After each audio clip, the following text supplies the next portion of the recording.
দর্শক, গত রাত থেকে যে ব্যাপারটা চরম উত্তেজনার জন্ম দিয়েছে সেটা হচ্ছে যে আমেরিকায় এনসিপি নেতা আক্তার হোসেনের দিকে আওয়ামী লীগের নেতাকর্মীরা ডিম ছুঁড়ে মেরেছেন, তাকে অপমান অপদস্থ করেছেন, তাসনিম জারাকে যাচ্ছে তাই রকমের গালাগালি করেছেন। এই ঘটনায় মোটামুটি সামাজিক যোগাযোগ মাধ্যম, রাজনৈতিক অঙ্গন উত্তাল অবস্থায়। এই উত্তাল অবস্থার মধ্যে এনসিপি সংবাদ সম্মেলন করেছে, এনসিপি মিছিল করেছে, এরকমটা দেখেছি। বিএনপির তরফ থেকে বিভিন্ন ধরনের কথা বলা হচ্ছে।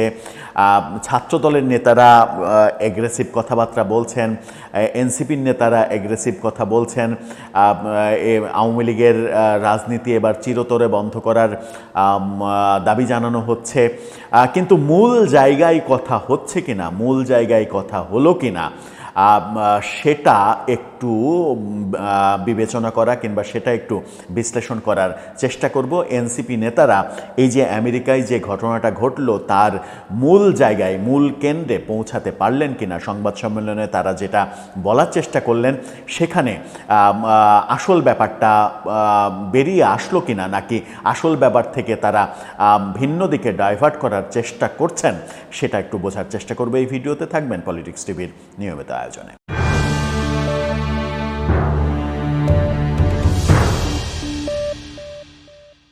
দর্শক, বলছিলাম যে আমেরিকায় জন এফ কেনেডি বিমানবন্দরে এনসিপির সদস্য সচিব আক্তার হোসেনের উপরে যে ডিম নিক্ষেপ করা হয়েছে, তাকে অপমান অপদস্থ করা হয়েছে, লাঞ্ছিত করা হয়েছে, তাসনিম জারাকে গালাগালি করা হয়েছে, সেই ঘটনা তোলপাড় সৃষ্টি করেছে ইতিমধ্যেই, সেটা তো আমরা সবাই জানি। সেটাকে নিয়ে আজকে এনসিপি দুপুর 2:30টার দিকে সংবাদ সম্মেলন করেছে, যেটা নিয়ে আবার সাংবাদিকরা ক্ষিপ্ত হয়েছেন যে দুপুরবেলা হুট করে ডাকা সংবাদ সম্মেলনের জন্য, যখন লাঞ্চের টাইম, তখন না খেয়ে সাংবাদিকরা সংবাদ সম্মেলন কাভার করতে আসবে, এ ধরনের কথাও আমরা সাংবাদিকদের বলতে শুনেছি। কিন্তু সেখানে নাহিদ ইসলাম ব্যাপারটার জন্য প্রতিবাদ জানালেন। আওয়ামী লীগ এই বিভিন্নভাবে এটা করতেছে,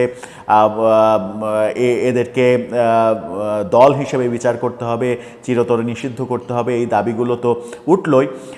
এই দাবির পাশাপাশি এর আগে উপদেষ্টা মাহফুজ আলমের আক্রান্ত হওয়ার প্রসঙ্গ টেনে বলছেন যে সরকারের মধ্যেই এক ধরনের নীরবতা দেখা যাচ্ছে, সরকারের মধ্যেই এক ধরনের গাফিলতি দেখা যাচ্ছে। এবং মজার যে ব্যাপারটা সেটা তিনি আমার কাছে একটু মজারই মনে হয়েছে। তিনি বলছেন যে এই ঘটনার সঙ্গে কারা জড়িত সেটা বের করে যথাযথ তদন্ত করে তাদেরকে গ্রেপ্তার করে তাদেরকে শাস্তির মুখোমুখি করতে হবে। ব্যাপারটা আমার কাছে একটু হাস্যকরই মনে হয়েছে। সেটা হচ্ছে যে আমেরিকায় ঘটেছে ব্যাপারটা, আমেরিকায় ঘটা ব্যাপারটাতে বাংলাদেশ সরকার কিভাবে তাদেরকে গ্রেপ্তার করে শাস্তির মুখোমুখি করবে।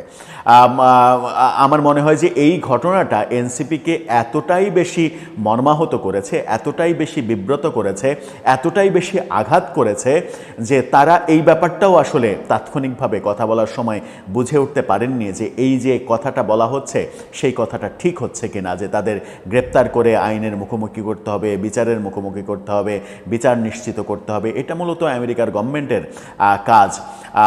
মূল জায়গায় তিনি যেটা বলেছেন যে আমেরিকার কনসাল জেনারেলের পদত্যাগ চেয়েছেন। তিনি বলছেন যে ভুল ইনফরমেশন দেওয়া হয়েছিল, তাদের নেতাকর্মীরা নাকি বিমানবন্দরে উপস্থিত ছিলেন, তাদেরকে বলা হয়েছে যে তারা আক্তার হোসেনরা নিরাপদে অন্য পথ দিয়ে চলে যাবে, আপনারা চলে যান, এই ধরনের কথাবার্তা বলা হয়েছে। তাদেরকে মিস ইনফরমেশন দেওয়া হয়েছে। এই মিস ইনফরমেশন আমেরিকার বাংলাদেশ অ্যাম্বাসি থেকেই দেওয়া হয়েছে। এই জন্য কারা দায়ী, এই অ্যাম্বাসিতে আওয়ামী দোসররা রয়েছে, এই অভিযোগ করা হয়েছে এবং তাদেরকে তাদেরকে পদচ্যুত করার দাবি জানানো হয়েছে।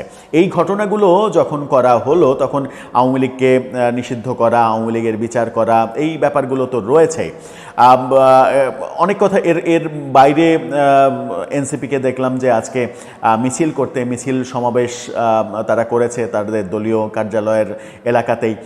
সেখানে সার্জিস এবং নাসিরউদ্দিন পাটোয়ারিকে যতটা না এই ব্যাপারে কথা বলতে শুনলাম তার চাইতে বেশি আমরা দেখলাম যে বিএনপি মহাসচিব মির্জা ফখরুলের যে মন্তব্য এনসিপি সম্পর্কে, যে এনসিপি আদতে এদেরকে আমরা আর গোনায় ধরি না, এদেরকে আমরা কোনো শক্তি মনে করি না, এদের এখন আর কিছু নেই, ছাত্র আন্দোলনে তারা নেতৃত্ব দিয়েছিল ঠিকই, কিন্তু এখন আর কিছু নেই, ডাকলে লোক আসে না, এই মন্তব্য সহ ভারত বিষয়ে বেশ কিছু মন্তব্য করেছেন মির্জা ফখরুল, সেগুলোর সমালোচনা বেশি করতে দেখলাম তাদেরকে।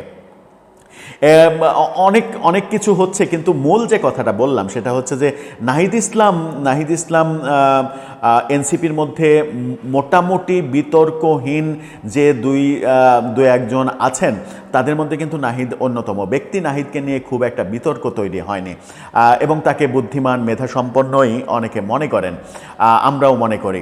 সেই নাহিদ ইসলাম মূল ব্যাপারটাকে পাশ কাটিয়ে গেলেন নাকি মূল ব্যাপারটা ধরতেই পারলেন না, তার বক্তব্যে এই ব্যাপারটা উঠে আসলো না। যে ব্যাপারটা উঠে আসলো মানে আনঅফিসিয়াল কথায়, সমাবেশের কথায় নাসিরুদ্দিন পাটোয়ারিদের বক্তব্যে, কিন্তু নাহিদ ইসলামের অফিসিয়াল যে সংবাদ সম্মেলন সেখানে উঠে আসলো না যে উপদেষ্টা পরিষদ, প্রধান উপদেষ্টা এবং উপদেষ্টারা নিরাপত্তার বেষ্টনীর মধ্য দিয়ে বিমানবন্দর থেকে চলে গেলেন, তারা আক্রান্ত হলেন না, তারা ভিন্ন পথে চলে গেলেন, কিন্তু রাজনৈতিক নেতাদের ছেড়ে দেয়া হলো বিপদের মুখে, তাদেরকে ছেড়ে দিয়ে তারা নিরাপদে চলে গেলেন, কিন্তু তাদেরকে বিপদের মুখে ফেলা হলো। এই যে মূল পয়েন্ট, এই মূল পয়েন্টে নাহিদ ইসলামকে কোনো কথা বলতে দেখলাম না। আর নাহিদ ইসলামের তো মূল পয়েন্টটা হওয়া উচিত ছিল যে সরকার এবং প্রধান উপদেষ্টা পরিষদ কেন নিজেরা নিরাপত্তা বেষ্টনীর মধ্য দিয়ে চলে গিয়ে আক্তার হোসেন কিংবা মির্জা ফখরুলদের অনিরাপদ জায়গায় ছেড়ে চলে গেলেন, যেখানে তারা জানেন যে আওয়ামী লীগ প্রতিরোধ গড়বে, আওয়ামী লীগ বাজে সিচুয়েশন তৈরি করতে পারে, সেটা জানার পরেও তাদেরকে নিরাপত্তাহীনতার মধ্যে ঠেলে দেয়া, এটা সরকার কেন করলো সেই জবাবদিহি চাওয়া, কিংবা এর জন্য সরকারের সরকারের প্রতি তীব্র ক্ষোভ জানানো। আমি তো ভেবেছিলাম যে আজকে বোধহয় সরকার প্রধানেরই পদত্যাগ চেয়ে বসবে এনসিপি শুধুমাত্র এই ঘটনার কারণে, কিন্তু সেটা আমরা দেখলাম না, সেটাকে পাশ কাটিয়ে যেতে দেখলাম কনসাল জেনারেলের পদত্যাগ চাওয়া হলো। তারা মূলত প্রতিষ্ঠিত করতে চাইলেন যে তাদের নেতাকর্মী ওখানে উপস্থিত ছিলেন, তাদেরকে মিসগাইড করা হয়েছে এবং বাংলাদেশের অ্যাম্বাসি থেকে এই মিসগাইডটা করা হয়েছে। আমি জানি না তাদের রাজনৈতিক ভাবনা, রাজনৈতিক কৌশল কি, সেটা তাদের মতোই আছে। বিভিন্ন জন বিভিন্ন কথা বলছেন, অনেকে আবার এই আলোচনাও করছেন যে এই যে মবটা দেশে গত 13 মাস ধরে চলছে, এই মবের লাগাম টানা হয়নি। যারা মবকে প্রেশার গ্রুপ হিসেবে প্রতিষ্ঠিত করতে চেয়েছে, মবকে নানাভাবে জাস্টিফাই করার চেষ্টা করেছে, তারাই এখন বারবার মবের দ্বারা আক্রান্ত হচ্ছে, এই আলোচনাটাও রয়েছে। আবার এই আলোচনাটাও সামাজিক যোগাযোগ মাধ্যমে বিভিন্ন ভিডিও পাশাপাশি রেখে পোস্ট করতে দেখছি যে বাংলাদেশের আদালতে আসামিদের যখন নিয়ে যাওয়া হচ্ছে তখন আসামিদের ওপরে ডিম ছোড়া হচ্ছে, সেগুলোর ব্যাপারে কোনো প্রতিবাদ হয়নি কিংবা সরকার সেগুলো নিয়ন্ত্রণের চেষ্টা করেনি। পাশেই যখন আক্তার হোসেনকে ডিম মারা হচ্ছে তখন সেটা নিয়ে অনেক বেশি সোচ্চার হচ্ছে, অনেকে অনেক বেশি প্রতিবাদ করছে। আগে যদি আদালতের ঘটনায় প্রতিবাদটা হতো তাহলে এখন আরও বেশি সংখ্যক মানুষ প্রতিবাদ করতে পারতেন যে কোনো ধরনের মব, সেটা আদালতে ডিম মারা হোক আর আমেরিকায় ডিম মারা হোক, কোনোটাই গ্রহণযোগ্য নয়। এই যে পাশাপাশি তুলনা যেমন চলছে, তেমনি রাজনৈতিক বিভিন্ন গুরুত্বপূর্ণ মানুষদের অবিবেচকের মতো কথা এবং আরও বেশি হিংসা ছড়িয়ে দেয়া, আরও বেশি প্রতিশোধের বাংলাদেশ তৈরি করার কথাও আমরা দেখছি। যেমন ছাত্রদলের ডাকসুতে যিনি জিএস ক্যান্ডিডেট হিসেবে নির্বাচন করে হেরে গেলেন, তিনি বলেছেন, তাকে নিয়ে কালের কণ্ঠ শিরোনাম করেছে, তিনি বলছেন যে যেখানেই আওয়ামী লীগ সেখানেই মায়ের, আজ থেকে নো মার্সি। এই যে হিংসার রাজনীতি গত 13 মাস 14 মাস ধরে চলছে বাংলাদেশে, মারের বদলে মার, মারের বদলে মার, এ পক্ষ ও পক্ষকে মারবে, ওই পক্ষ ওই পক্ষকে মারবে, শুধুমাত্র কি আমরা এই মারামারির মধ্যেই থাকব? মানে কোনো সমাধানের দিকে যাব না, শুধুমাত্র একজন মারবে, তার অন্যজন অপেক্ষা করবে কখন আমি সুযোগ পাবো, তারপরে আবার সে অপেক্ষা করবে, এইভাবে পাল্টাপাল্টে শুধুমাত্র এই দেশটা মারের উপরেই থাকবে। এই কথা তিনি হামিম, তার নাম আপনারা জানেন, শেখ তানভীর বারী হামিম, তিনি এই মন্তব্য করেছেন। আবার সার্জিস আলম মানে আজ মানে নির্বাচন কমিশন মানে আজকে এনসিপির যে আক্তার হোসেনকে ডিম মারার প্রতিবাদ, সেখানে বেশিরভাগ সময়ই দেখলাম সার্জিস পাটোয়ারিদের এবং নাহিদ ইসলামদের নির্বাচন কমিশন ষড়যন্ত্র করছে, তাদেরকে শাপলা দিচ্ছে না, এই আলোচনা করতে। এবং সেই আলোচনা নিয়ে সার্জিস আলম একটা খুবই বাজে মন্তব্য করেছেন সামাজিক যোগাযোগ মাধ্যমে। তাকে নিয়ে সংবাদের শিরোনাম হচ্ছে, তিনি বলেছেন বাংলাদেশে নির্বাচনই হতে দেবেন না। কিসের নির্বাচন? কোনো নির্বাচন হবে না যদি তাদেরকে শাপলা দেয়া না হয়। ডিবিসির ফটোকার্ডটা আপনারা দেখেন কি বলছে। তিনি বলছেন যে এনসিপির মার্কা শাপলাই হবে, অন্য কোনো অপশন নাই, না হলে কোন নির্বাচন কিভাবে হয় আর কে কিভাবে ক্ষমতায় গিয়ে মধু খাওয়ার স্বপ্ন দেখে সেটা আমরাও দেখে নেব। তিনি বলছেন যে কোনো নির্বাচনে তিনি হতে দেবেন না।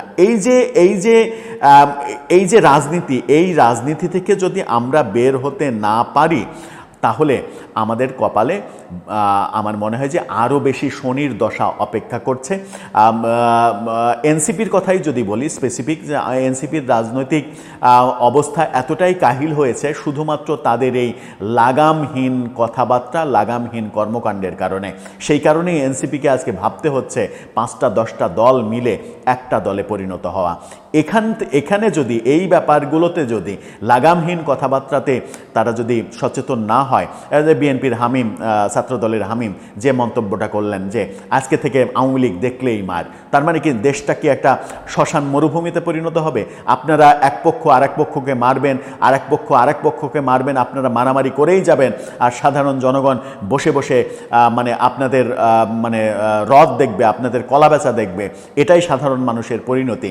এটাই যদি সাধারণ মানুষের পরিণতি হয় তাহলে আপনারা কোন অধিকারে সাধারণ মানুষের কাছে যাবেন ভোট প্রার্থনা করতে এবং আপনারা ক্ষমতায় যাওয়ার জন্য সাধারণ মানুষকে অনুরোধ করবেন যে আমাদেরকে একটা ভোট দিন? এই রাজনীতি কোনোভাবেই কাম্য নয়। সহিংসতার রাজনীতি থেকে বের হয়ে আসতে হবে। কিভাবে অহিংস রাজনীতি করা যায়, কিভাবে সম্প্রীতির বাংলাদেশ গড়া যায়, সেই পথ খুঁজতে হবে। সেই পথটা যত কঠিনই হোক, যত অন্ধকারাচ্ছন্নই হোক, সেই পথে আলো জ্বালতে হবে। নতুবা কারোরই নিস্তার নেই। আজকে সে আক্রান্ত হচ্ছে, কালকে আপনি আক্রান্ত হবেন, পরশু আরেকজন আক্রান্ত হবে। এই ঘটনাগুলোই ঘটতে থাকবে এবং শুধু দেশে না, দেশের গণ্ডি ছাড়িয়ে দেশের বাইরে বিদেশ বিভূঁয়েও এই ঘটনাটা নিত্য নৈমিত্তিক ঘটনায় পরিণত হবে। দর্শক, এই ব্যাপারে আপনার মতামত জানিয়ে লিখতে পারেন আমাদের কমেন্ট বক্সে।